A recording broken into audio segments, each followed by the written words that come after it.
Bonjour tout le monde, Samy Sandy de Coach Sport Santé.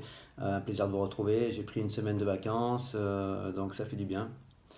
Et puis pendant les vacances, j'ai continué mon jeûne intermittent, celui dont je vous avais parlé. J'ai commencé déjà il y a à peu près plus d'un mois, un mois et demi maintenant, où le dernier repas, je le termine à 20 heures et le prochain repas à midi. Donc bien sûr, il y a des exceptions en fonction de mon mode de vie, de mes entraînements.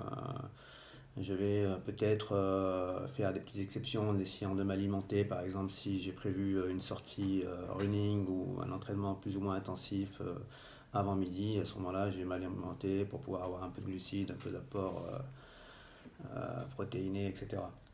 Maintenant, je suis assez régulier sur cette méthode-là, ça me convient. Alors au début, oui, j'avais faim. Après, à la fin, elle passe. Donc pendant ces vacances, je me suis fait plaisir, hein, certains ont pu le voir. Je suis assez gourmand. Mais j'ai quand même tenu mon jeûne, où le matin, je ne m'alimentais pas, je buvais un petit thé, une infusion et puis un café éventuellement.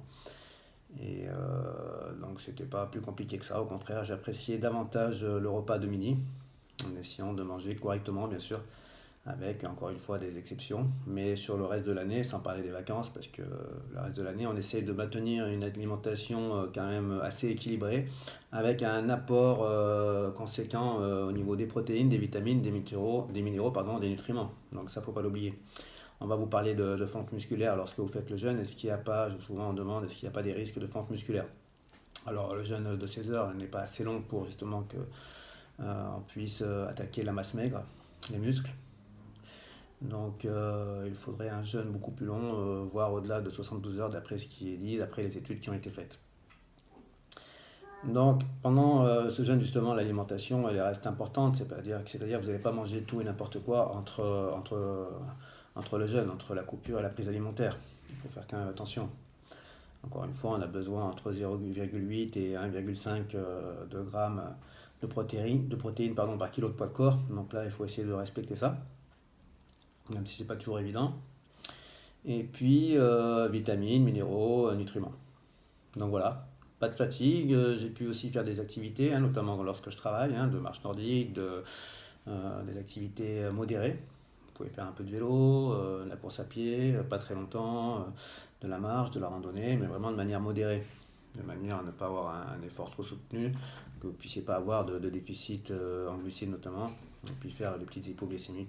Alors voilà, moi ce jeûne il me convient aujourd'hui, hein. Chacun va choisir sa méthode. J'ai décidé de sauter le petit déjeuner le matin, vous pouvez sauter le repas du soir en fonction de votre mode de vie, il faut que ça vous corresponde. Encore une fois, on va vous dire oui, c'est n'importe quoi, le petit déjeuner est super important. Bon, on est remonté très loin à l'époque paléolithique où il y avait justement pas de frigo, pas de réserve, notamment au niveau de la nourriture, mais les gens se portaient très bien. Après, ce qui a fait que nous sommes mis au petit déjeuner, c'est aussi l'époque beaucoup plus tard, qui était l'époque industrielle. Donc là, bien sûr, hein, ça restait plutôt une sorte de culture, une sorte de rituel, plutôt qu'un bien-être pour la santé. C'est ce qui est dit, hein, pas moi qui l'ai inventé, mais on peut s'en passer parce qu'on a des réserves. Justement, pendant le jeûne, il y a beaucoup de bienfaits au niveau de la perte du poids. Vous allez puiser dans vos réserves, vous allez puiser de manière plus importante dans la masse grasse, encore une fois avec un repas équilibré et une petite activité physique à côté. Et puis, c'est bien aussi. Alors, quelle est, on va dire, la régularité? Combien de temps il faut le faire? Une fois, deux fois par semaine, tout le temps, une fois par mois, deux fois par mois. Chacun voit à peu près en fonction, c'est propre à chacun. On est tous différents, encore une fois, c'est comme le sport. Chaque exercice, chaque méthode ne va pas convenir à tout le monde, même s'il y a des règles, des fondamentaux, des principes d'entraînement, par exemple pour la progression, pour avoir un certain niveau qui correspond plus ou moins d'une manière générale à pas mal de monde. Mais si vous prenez les exercices, ils ne seront pas forcément, comment dire, adaptable ou on n'aura pas le même résultat avec toutes les personnes. C'est pour ça qu'il faut adapter le jeûne à chaque personne. Déjà, il faut avoir une très bonne santé, il faut avoir le conseil de votre médecin. Et puis, honnêtement, aujourd'hui, ça devient un peu à la mode, c'est vrai, comme d'autres choses, mais il y a quand même un réel bien-être. Ça a été prouvé, des études qui ont été faites.